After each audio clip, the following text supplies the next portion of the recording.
பரிசுத்த நாமத்துக்கு மகிமை உண்டாவதாக.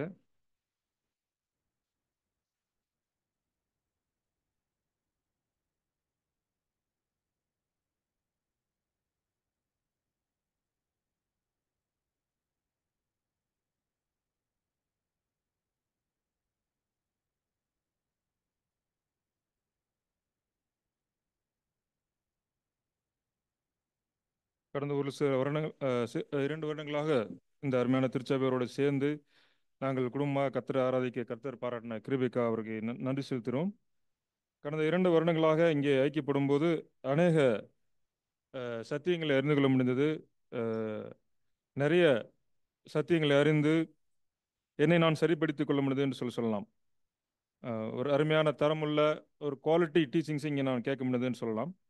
இந்த நாளிலும் இந்த உங்களோடு கூட சேர்ந்து வேத வாசனங்களை தியானிக்க அருமையான திருச்சபையார் மூப்பர்கள் கொடுத்த வாய்ப்புக்காக நான் நன்றி செலுத்துகிறேன். ஜெபித்த அருமையான சகோதரனுக்காக நான் கர்த்தரை துதிக்கிறேன். எனக்கு பிரயோஜனமாக இருந்த ஒரு சில வார்த்தைகளை நான் உங்களோடு கூட பகிர்ந்து கொள்ளலாம் என்று சொல்லி நான் விரும்புகிறேன். நாம் சேர்ந்து தியானிக்கலாம் என்று சொல்லி நான் நினைக்கிறேன். நீங்களும் என்னோடு கூட சேர்ந்து இதில் பங்கெடுப்பீர்களானால் நமக்கு பிரயோஜனமாக இருக்கும் என்று சொல்லி நான் நம்புகிறேன். தியானத்துக்கு ஆதாரமாக 2 தீமோத்தேயு 3:14 வசனங்களை வாசிக்கலாம். 2 தீமோத்தேயு 3:14.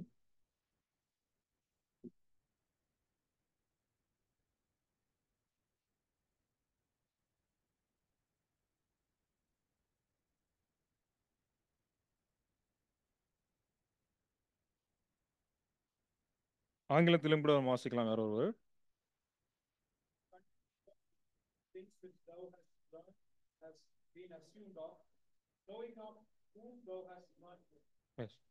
என்னிடத்தில் இருக்கிற மொழிபெயர்ப்பை நான் வாசிக்கிறேன்.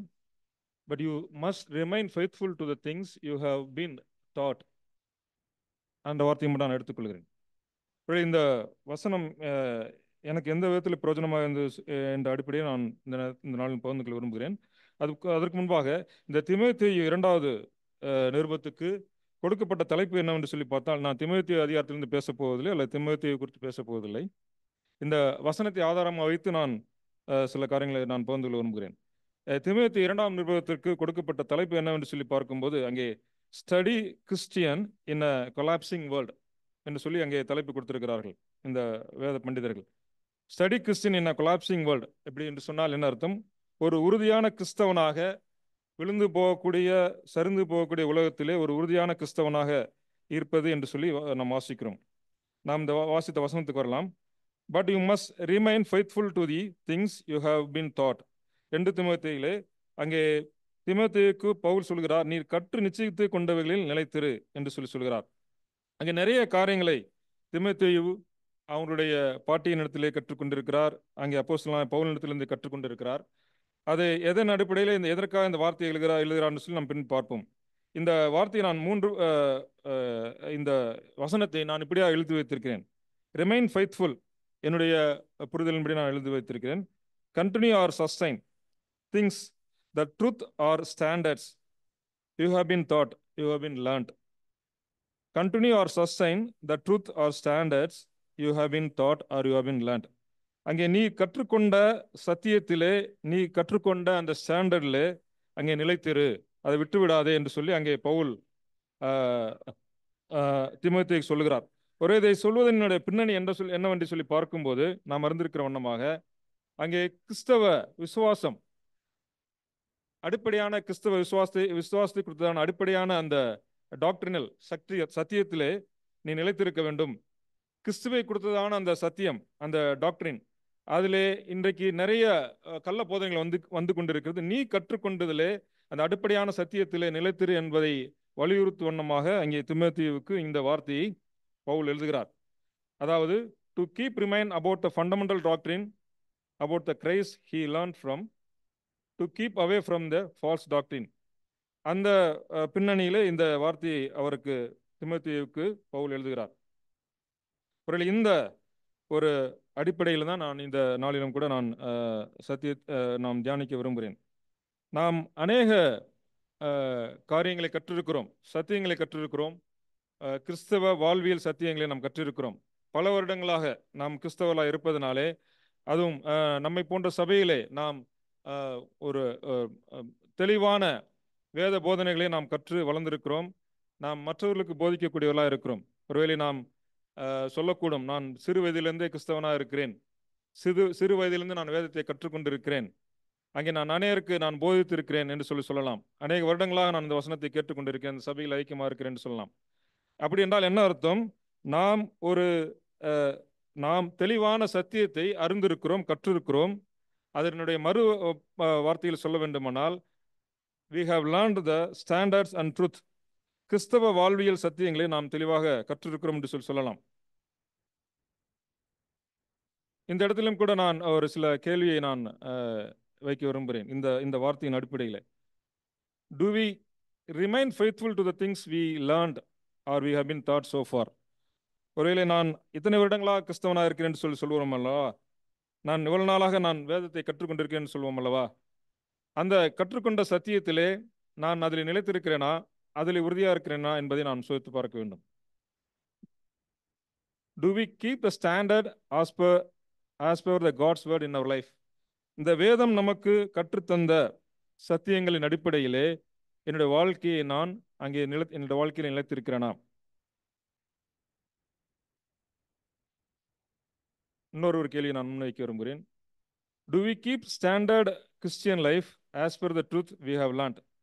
ஒருவேளை என்னுடைய கிறிஸ்தவ வாழ்க்கை இப்படிதான் இருக்க வேண்டும், நான் இப்படிதான் கற்றுக்கொண்டேன், அதிலே நான் உறுதியாக இருக்கிறேன் என்பதிலே நான் எந்த அளவுக்கு உறுதியாக இருக்கிறேன்? நான் கற்றுக்கொண்ட சத்தியத்திலே எந்தவித கலப்படம் இல்லாமல், பவுல் இதை தான் சொல்லுகிறார் அங்கே, நீ அடிப்படையாக கற்றுக்கொண்ட சத்தியத்திலே அங்கே நிலைத்திருது, உறுதியாயிரு, நீ கள்ள போதனைகளுக்கும் கள்ள சத்தியங்களுக்கும் நீ வழிவிலகி போகாது என்று அடிப்படையை சொல்லுகிறார்.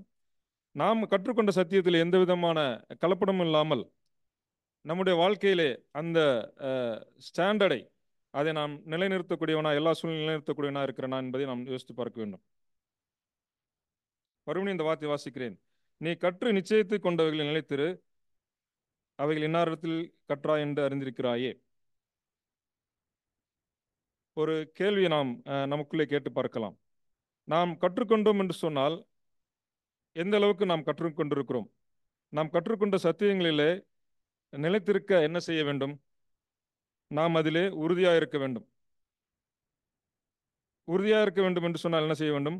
நாம் கற்றிருக்கிற சத்தியங்களிலே நாம் தெளிவாக இருக்க வேண்டும். நாம் கற்றிருக்கின்ற அந்த ஸ்டாண்டர்ட் வேத வசனத்திலே நான் தெளிவாக இருக்க வேண்டும். அப்பொழுது நான் உறுதியாக இருக்க முடியும், அப்பொழுது நான் அதில் நிலைத்திருக்க முடியும்.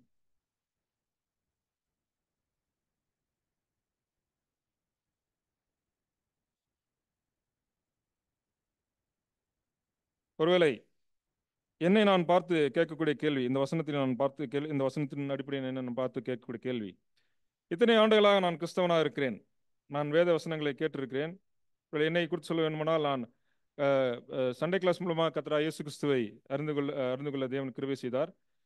கிறிஸ்து இயேசுவானவரை நான் அறிந்து கொண்டேன். அங்கே சபைக்கு ஐக்கியத்தில் வரும்போது, சபை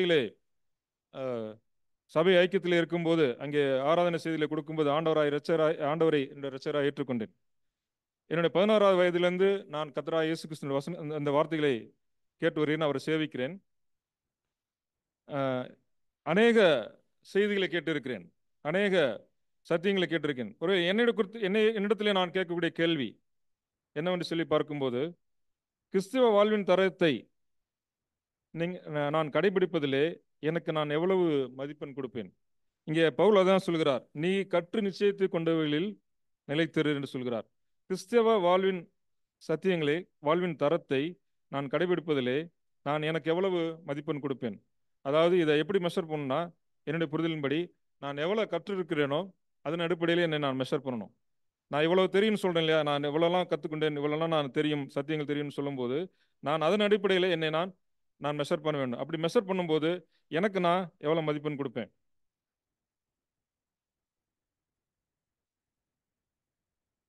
பிரியமானவர்களே, என்ன ஒரு ஸ்டாண்டர்ட் அல்லது what kind of standard we have been expected from the God's word? நாம் அறிந்த சத்தியத்திலே உறுதியாக நிலைத்திருக்க வேண்டும், அதிலே நாம் அதை கடைபிடிக்க வேண்டும். சரி, நம்ம நிறைய காரியங்களை கிறிஸ்தவ வாழ்வியல் சத்தியங்களை நாம் கற்றிருக்கிறோம், தெரிந்திருக்கிறோம், பல முறை கேட்டிருப்போம். ஆனால் அதில் ஒரு சில விஷயங்களில் நான் அவ்வப்போது வலிவு போகக்கூடியவர்களாக இருப்போம். அதில் சில டைலூஷன் இருக்கும். அதில் பார்த்தீங்கன்னா சில நேரத்தில் நம்ம அதில் டைவெர்ட் ஆகும். நிறைய முறை கேட்டுகிட்டே இருப்போம், ஆனால் அதெல்லாம் அந்த விஷயங்களில் அடிக்கடி நம்ம வலிவு போகக்கூடியவர்களாக அல்லது அதில் நாம் டைவெர்ட் ஆகக்கூடியவர்களாக இருப்போம். அதில் அப்படிப்பட்ட ஒரு சில காரியங்களை நான் தியானிக்க விரும்புகிறேன் இந்த நாளிலும் கூட. ஒருவேளை இந்த நேரத்தில் இதுக்கு என்ன தலைப்பு கொடுக்கலாம்னு சொல்லி பார்த்தால் ஸ்டாண்டர்ட் கிறிஸ்டியன் லிவிங் என்று சொல்லலாம், அல்லது இந்த கிறிஸ்டியன்ஸ் ஐடென்டிட்டி என்று சொல்லலாம். கிறிஸ்தவர்கள் எப்படி அறியப்படுகிறார்கள், கிறிஸ்தவனுடைய ஐடென்டிட்டி என்ன என்று சொல்லலாம். இதிலே நாம் நிலைத்திருக்கிறோமா, அதிலே உறுதியாக இருக்கிறோமா, இதெல்லாம் நாம் கற்று தேர்ந்த சத்தியங்கள். இங்கே இந்த அருமையான கூட்டத்தாருக்கு முன்பாக நான் ஒரு கேள்வி வைக்க விரும்புகிறேன். கிறிஸ்துவனிடத்திலே நான் பிரதானமாக கற்றுக்கொண்ட அல்லது பார்க்கக்கூடிய ஒரு குணாதிசயம் என்ன? கிறிஸ்து இயேசுவினிடத்திலே நாம் பிரதானமாக கற்றுக்கொண்ட அல்லது நாம் பார்க்கக்கூடிய ஒரு குணாதிசயம் என்று சொன்னால் என்ன என்று சொல்லுவோம்? கிறிஸ்து இயேசுவினிடத்திலே அன்பு, மோஸ்ட் பிரைம் என்று சொல்லலாம். இது நான் டிஃபைன் பண்றேன். அன்பு தான் கிறிஸ்து இயேசுவினிடத்திலே.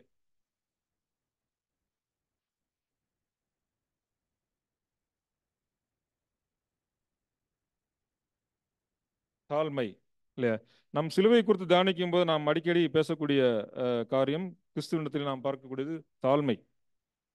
கிறிஸ்தவர்களாய நாம் அங்கே மற்றவர்களாலே அறியப்படும் போது தாழ்மையினால் அறியப்படுகிறோம். It is a common identity of Christian. Humbleness தாழ்மை என்று சொன்னாலே அங்கே நாம் கிறிஸ்தவர்கள் தாழ்மையினால் அறியப்பட்டவர்களாக இருக்கிறோம் மற்றவர்களாலே. தாழ்மை என்று சொன்னால் என்ன? தாழ்மைனா என்ன? தாழ்மை என்று சொன்னால் அதை எப்படி நீங்க டிஃபைன் பண்ணுவீங்க? How will you define the humbleness?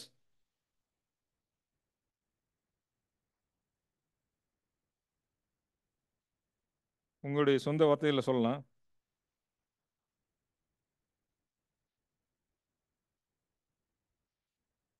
நம்முடைய கண்களுக்கு நம் சிறியவர்களாக தெரிவது அருமையான விளக்கம். நம்மை நாம் சிறுமைப்படுத்திக் கொள்வது அருமையான விளக்கம். சிம்பிள் டெஃபினிஷன் தான். Not proud or not thinking of yourself as a better than other people. நம்மை நாம், சகோதரன் சொன்ன போலதான், நம்மை நாம் பெருமையாக யோசிக்காமல் அங்கே மற்றவர்களை குறித்து அவர்களை விட நான் சிறந்தவன் அல்ல என்று சொல்லி நம்மை நாம் தாழ்த்திக் கொள்வது. Not proud or not thinking of yourself as better than other people. ஒரு வசனத்தை வாசிக்கலாம். பிலிப்பியர் 2ஆம் அதிகாரம் 3-4 வசனங்கள் வாசிக்கலாம். பிலிப்பியர் 2:3-4.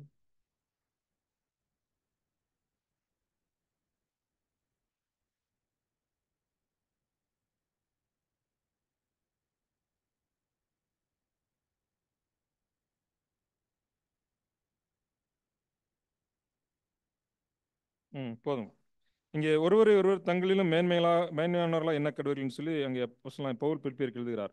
ஒருவேளை இந்த வார்த்தையை எழுதின சூழல் என்னவென்று சொல்லி பார்க்கும்போது, பிலிப்பியர் சபையிலே அங்கே வெவ்வேறுபட்ட கூட்டத்தார் இருந்தார்கள். சபையிலே அங்கே ஏழைகள் இருந்தார்கள், அடிமைகள் இருந்தார்கள், பணக்கார பெண்கள் இருந்தார்கள், யூதர்கள் இருந்தார்கள், கிரேக்கர்கள் இருந்தார்கள், அங்கே அரசாங்க உத்தியோகத்தில் இருந்தவர்கள் இருந்தார்கள். வெவ்வேறு விதமான கூட்டத்தார் அங்கே இருந்தார்கள். அங்கே என்ன பிரச்சனை என்று சொல்லி பார்க்கும்போது, அங்கே ஒரு ஒருமைப்பாடை அங்கே நிலைப்படுத்துவதிலே அங்கே பிரச்சனை இருந்தது.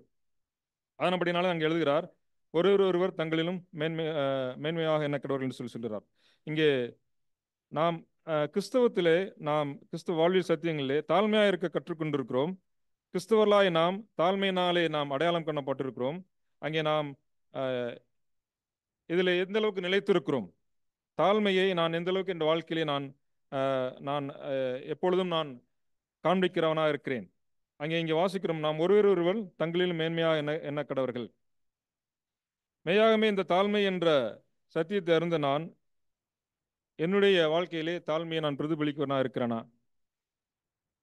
நான் அங்கே தாழ்மையினால் அடையாளம் காணப்படுகிறேனா என்பதை நான் யோசித்து பார்க்க வேண்டும். அநேக மிஷனரிகள் அங்கே தங்கள் சொந்த நாட்டை விட்டு இங்கே வந்தார்கள். அங்கே தங்களுடைய சொந்த நாட்டு தங்களுடைய சொந்த சுகம் பலனை விட்டு அவர்கள் இங்கே வந்தார்கள். இங்கே வந்து இயேசு கிறிஸ்துவை அறிவிக்கும்படியா நமக்கு நமக்கு நம்முடைய தேசத்துக்கு வந்தார்கள். அவர்களுடைய இடத்தை விட்டு தாழ்த்தி இங்கே வந்து நமக்கு சுவிசேஷத்தை அறிவித்தார்கள்.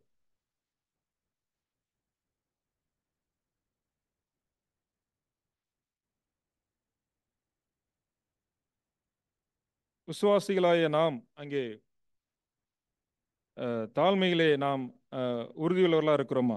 தாழ்மை எப்பொழுதும் பிரதிபலிக்கிறவர்களாக இருக்கிறோமா? அல்லது அதில் நாம் வி ஆர் கெட்டிங் டைல்யூட்டடா என்பதை யோசித்து பார்க்க வேண்டும். ஒரு நம்முடைய ஒரிஜினாலிட்டி, கிறிஸ்தவனுடைய ஒரு ஒரிஜினாலிட்டி என்று சொன்னால் அதிலே தாழ்மை பிரதிபலிக்க வேண்டும்.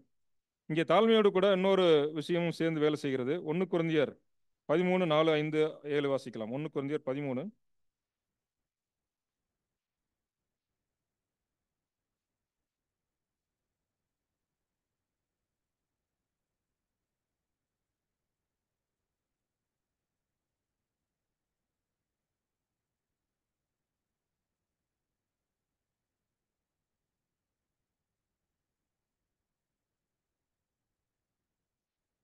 இங்கே அன்பும் தாழ்மையும் அங்கே இணைந்தே வேலை செய்கிறது. நாம் வாசிக்கிறோம் அங்கே 4ஆம் வசனத்திலே, அன்பு தன்னை புகழாது.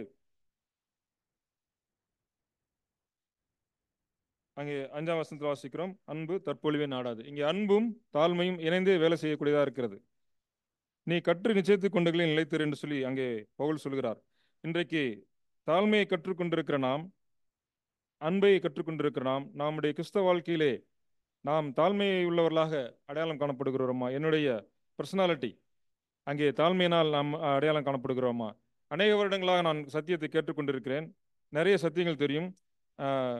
நிறைய கிறிஸ்தவ வாழ்வியல் சத்தியங்கள் நான் கேட்டிருக்கிறேன். ஆனால் என்னுடைய ஐடென்டிட்டி எப்படி இருக்கிறது? நான் ஒரு தாழ்மையுள்ள கிறிஸ்தவனாக நான் அடையாளம் காணப்படுகிறேனா?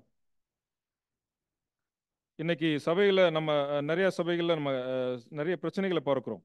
இங்கே பிலிப்பியர் எழுதின சபையில இருந்து பார்க்கறது போல நிறைய சபைகள் நிறைய பிரச்சனைகள் என்னவென்று சொல்லி பார்க்கும்போது, அங்கே ஒருவரை ஒருவர் அங்கே தாழ்த்துகிறதில்லை, ஒருவரை ஒருவர் அங்கே மேன்மையானவர்களாக எண்ணுகிறதில்லை.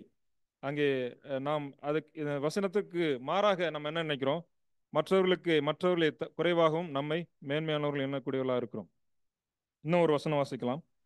எபேசியர் 4:2.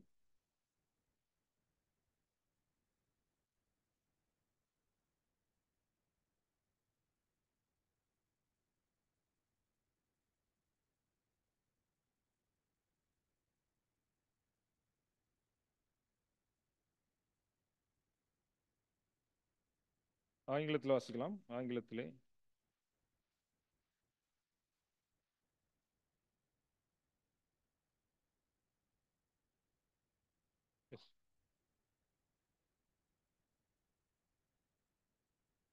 அங்கே வாசிக்கிறோம், always be humble and gentle, be patient with each other, making allowance for each other's faults because of your love.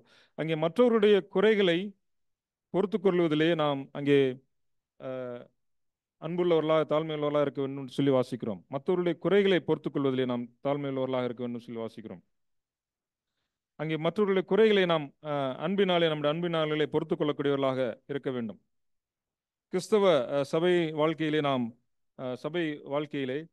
நாம் எப்படிப்பட்ட அன்பை நம்முடைய உடன் சகோதரர்களுக்கு காண்பிக்கக்கூடியவர்களாக இருக்கிறோம்? அவருடைய குறைகளை நாம் பொறுத்து கொள்ளக்கூடியவர்களாக, அவர்களை நம்முடைய அன்பினாலே தாங்கக்கூடியவர்களாக, அவர்களையும் மறுபடியும் கிறிஸ்துவுக்குள்ளாக கட்டக்கூடியவர்களாக இருக்கிறோமா என்பதை நாம் யோசித்து பார்க்க வேண்டும். அடுத்தபடியாக இரண்டாவதாக கொலோசியர் 3:2 வாசிக்கலாம். The first identity of Christianity is humbleness. இரண்டாவது நாம் பார்க்கலாம்.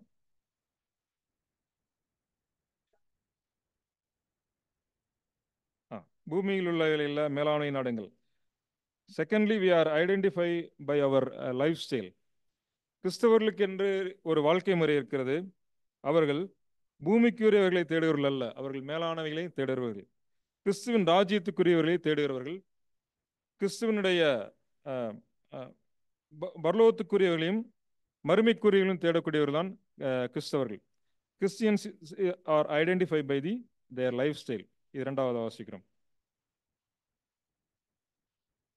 இன்றைக்கு நான் மறுபடியும் ஏற்கனவே சொன்னது போல அங்கே பவுல் சொல்கிறார், நீ கற்று நிச்சயித்து கொண்டவர்களில் நிலைத்திரு. அங்கே அநேக முறை நாம் கேட்டிருக்கிறோம் இந்த சத்தியங்களை. அநேக முறை இதை நம்முடைய வாழ்க்கையிலே அறிந்திருக்கிறோம். மேலாணைகள் நாடுங்கள்.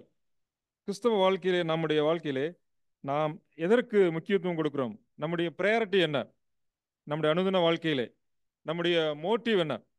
எதை நாம் முன்னோக்கி முன்வைத்து நம்முடைய கிறிஸ்தவ வாழ்க்கையை நாம் நகர்த்துறோம்? எது நம்முடைய ப்ரையாரிட்டி? இங்கே பவுல் சொல்கிறார், மேலானவைகளே நாடுகள் என்று சொல்கிறார். நம்முடைய அனுதின வாழ்க்கையிலே நாம் செய்யக்கூடிய வேலையிலே, நாம் சம்பாதிப்பதிலே, நம்முடைய பணத்தை செலவழிப்பதிலே நம்முடைய ப்ரையாரிட்டி என்ன? அதை நம்முடைய சொந்த விருப்பப்படி செயல்படுத்துகிறோமா, அல்லது நாம் அங்கே தேவனுடைய ராஜ்யத்துக்குரிய காரியங்களை தேடக்கூடியவர்களாக இருக்கிறோமா? அநேக நேரங்களில் நாம் we are diverting from the learnings. அதான் நான் இங்கே சொல்ல விரும்புகிறேன். நம்முடைய நோக்கம், நம்முடைய பார்வையெல்லாம் இந்த உலகத்துக்குள்ளாக போகிறது. நிறைய நேரங்களில் நாம் பணத்தை நோக்கி ஓடுகிறோம், பொருளை நோக்கி ஓடுகிறோம், அல்லது இந்த உலகத்திலே நாம் சேமித்து வைப்பதற்கு நோக்கி ஓடுகிறோம். நீ கற்று நிச்சயித்து கொண்டவர்களில் நிலைத்திரு. மேலானகளை நாட நாம் அறிந்திருக்கிறோம் என்றால் நம்முடைய லைஃப் ஸ்டைல் எப்படி இருக்கிறது? வாலிபர்களை குறித்து நான் கேட்க விரும்புகிறது.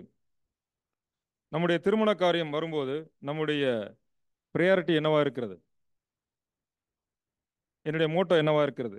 அங்கே தேவனுடைய சித்தத்தை தேவனுக்கு ஏற்கிற வகையிலே, அங்கே தேவனுக்கு பிரியமான வகையிலே நான் என்னுடைய திருமண வாழ்க்கையை தேர்வு செய்கிறேனா, அல்லது இந்த உலகத்தின் வாலிபர்கள் அங்கே முக்கியத்துவம் கொடுப்பது போல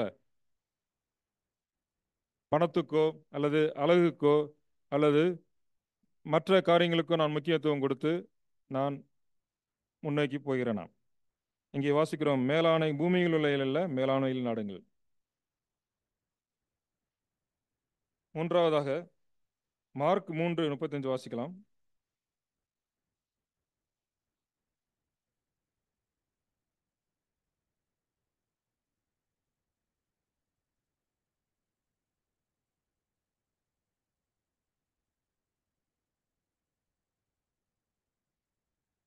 யோவான் 2:17.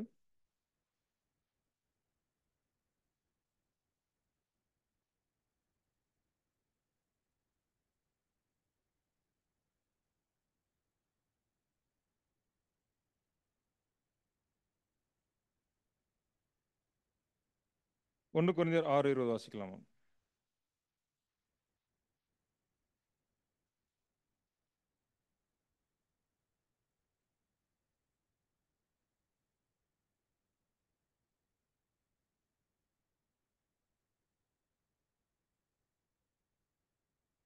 இங்கே நாம் வாசிக்கிறோம், அங்கே கிறிஸ்தவர்களாய் நாம் தேவனுடைய சித்தத்தின்படி வாழ நாம் கற்றுக்கொண்டிருக்கிறோம். Christians are identified by their commitments. தேவனுடைய சித்தத்தின்படி அவர்கள் தங்களுடைய வாழ்க்கையை நடத்த வேண்டும், தங்களுடைய சித்தத்தின்படி அல்ல. ஏனென்றால் அங்கே 1 கொரிந்தியர் வாசிக்கிறது போல நாம் ஏன் தேவனுடைய சித்தத்தின்படி நம்முடைய வாழ்க்கையை நடத்த வேண்டும்? அங்கே நாம் கிரயத்துக் கொள்ளப்பட்டிருக்கிறோம். நம்முடைய வாழ்க்கை நமக்கு சொந்தமானதல்ல, நாம் கிறிஸ்துவுக்கு சொந்தமானவர்கள். கிறிஸ்துவின் இரத்தத்தினால மீட்கப்பட்டிருக்கிறோம். அங்கே அவருடைய சித்தத்தின்படி வாழ நாம் அழைக்கப்பட்டிருக்கிறோம். கிறிஸ்தவ வாழ்க்கையிலே தேவனுடைய சித்தத்தை நம்முடைய வாழ்க்கையிலே எல்லா இடத்திலும் நாம் அங்கே அப்ளை பண்றோமா? நம்ம செய்யக்கூடிய ஒவ்வொரு செயலிலும், ஒருவேளை நம்ம வீட்டில் நம்ம எடுக்கக்கூடிய ஒவ்வொரு தீர்மானத்திலும், தனிப்பட்ட வாழ்க்கையிலே நம்ம எடுக்கக்கூடிய தீர்மானத்திலே எல்லாவற்றுக்கும் தேவனுடைய சித்தத்தை நாடுகிறோமா? அல்லது இது இது என்னுடைய பலன், இது என்னுடைய சம்பாத்தியம், இது என்னுடைய அறிவு, இது நான் என்னுடைய விருப்பப்படி செய்வேன் என்று சொல்லக்கூடியலாம் இருப்போமா? Christians are identify by their commitments. நாம் தேவனுடைய சித்தத்தின்படி வாழ அழைக்கப்பட்டிருக்கிறோம். நம்முடைய வாழ்க்கையின் எல்லா தருணத்திலும் நாம் அங்கே தேவனுடைய சித்தத்தை தேடக்கூடியவர்களாக இருக்கிறோமா? நம்முடைய படிப்பு, நம்முடைய வியாபாரம், நம்முடைய வேலை, நம்முடைய திருமணம், நம்முடைய உறவுகள், இது எல்லாவற்றிலும் நாம் எப்படி தேவனுடைய சித்தத்தை நாடக்கூடியவர்களாக இருக்கிறோம்? தேவனுடைய சித்தத்தின்படி நாம் நம்முடைய வாழ்க்கையை செயல்படுத்தக்கூடியவர்களாக இருக்கிறோம். Christians are identify by their commitments. இன்னும் ஒரு வசனத்தை வாசிக்கலாம். 1 பேதுரு 1:15.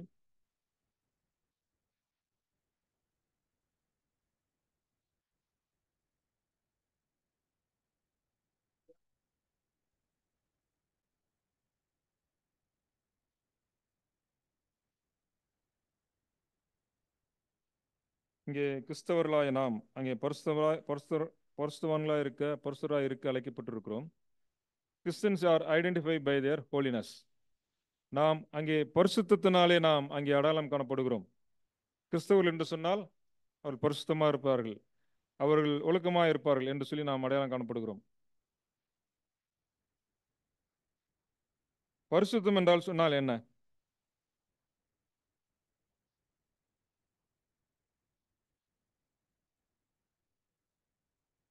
அதை எப்படி டிஃபைன் பண்ணலாங்க? பரிசுத்தம் என்று சொன்னால் எப்படி டிஃபைன் பண்ணலாம்? What is mean by holiness?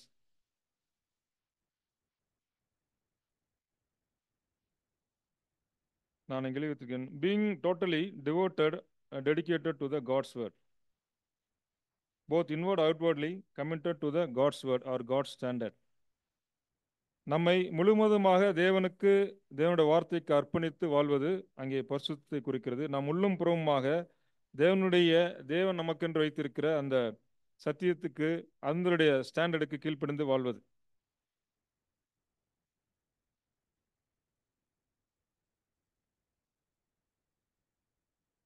நம்முடைய பரிசுத்தம் நம்முடைய வேலை ஸ்தலத்தில் எப்படி இருக்கிறது?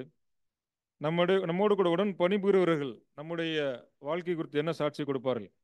என்னுடைய வார்த்தையை குறித்து அவர்கள் என்ன சாட்சி கொடுப்பார்கள்? என்னுடைய கமிட்மெண்ட், என்னுடைய ஒழுக்கத்தை குறித்து அவர்கள் என்ன சாட்சி கொடுப்பார்கள்? என்னுடைய பிஹேவியர், அதை குறித்து அவர்கள் என்ன சாட்சி கொடுப்பார்கள்? அங்கே பரிசுத்தமாக இருப்பதற்கு அழைக்கப்பட்டிருக்கிற நான் அங்கே பரிசுத்தனாக நான் அடையாளம் காணப்படுகிறேனா?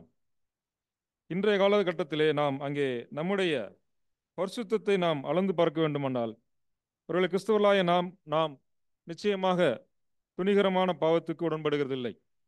அதுக்கு நம்மை விலக்கி காத்துக்கொள்ளக்கூடியவர்களாக இருக்கிறோம். ஆனால் இன்னைக்கு உலகம், நம்மை சுற்றி இருக்கிற உலகம் அங்கே எவ்வளவு மோசமாக இருக்கிறது. சோசியல் மீடியா நாம் எப்படி யூஸ் பண்ணுறோம்?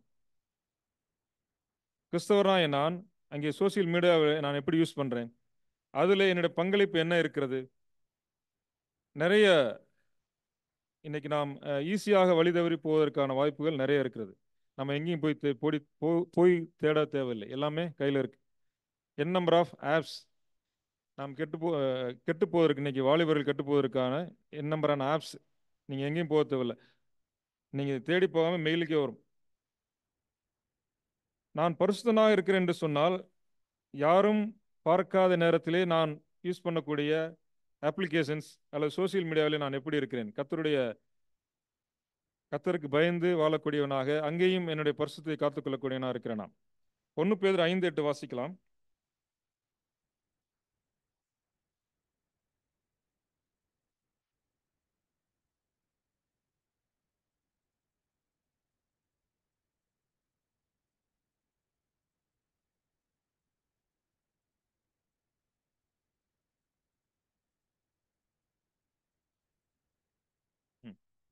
இங்கே பிசாசை குறித்து வாசிக்கிறோம். அங்கே பிசாசு எவனை விழுங்கலாம் என்று வகை தேடி சுற்றித் திரிகிறான் என்று சொல்லி வாசிக்கிறோம். பிசாசு ஒருபோதும் ஓய்ந்து போவதில்லை, அவன் டயர்டாகிறதே இல்லை. விசுவாசிகளை அங்கே அவருடைய வாழ்க்கையை நாசப்படுத்துவதிலே அவன் டயர்டாகிறதே இல்லை. இங்கே வாசிக்கிறோம், ஏனெனில் உங்கள் எதிராளியாகிய பிசாசனவன் எவனை விழுங்கலாம் என்று. ஒரே நான் இதை எப்படி எடுத்துக்கிறேன் என்றால், நாம் கொஞ்சம் அஜாக்கிரதையாக இருப்போமானால், பிசாசனுடைய தந்திரங்களை அங்கே குறைத்து மதிப்பிடுவோமானால் அவன் நம்மை விழுங்கி போடுவான். அப்படி என்ன அர்த்தம்? நம்முடைய வாழ்க்கை will go worst and extreme worst. திருப்பி அதை ரிப்பேர் பண்ணவே முடியாது, திருப்பி அதை ரெக்கவர் பண்ண முடியாது.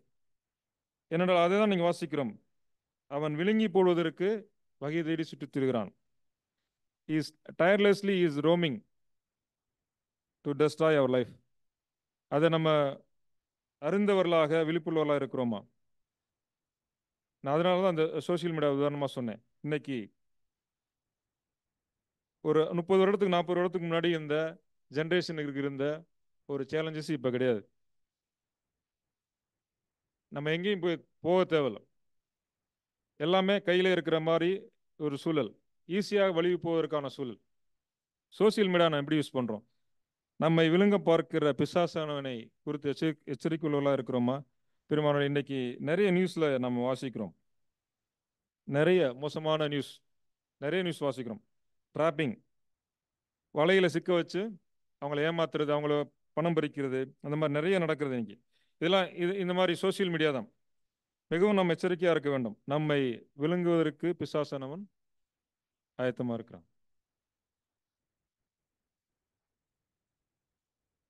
கடைசியாக ஒரு வார்த்தை வாசிக்கலாம். யாக்கோபு 3:2.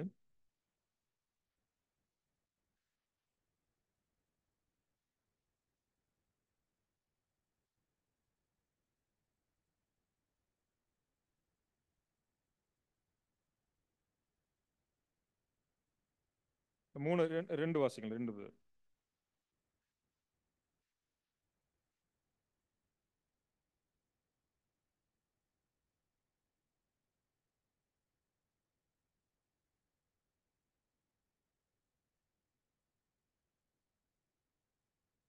இங்கே நம்ம இந்த அதிகாரம் முழுவதும் நாவை குறித்து அங்கே யாக்கோபு பேசுகிறார். கிறிஸ்தவர்களாகிய நாம் அங்கே தேவனுடைய பிள்ளைகள் எந்த அளவுக்கு நாவடக்கமுள்ளவர்களாக இருக்க வேண்டும் என்பதை குறித்து அவர் சொல்லுகிறார்.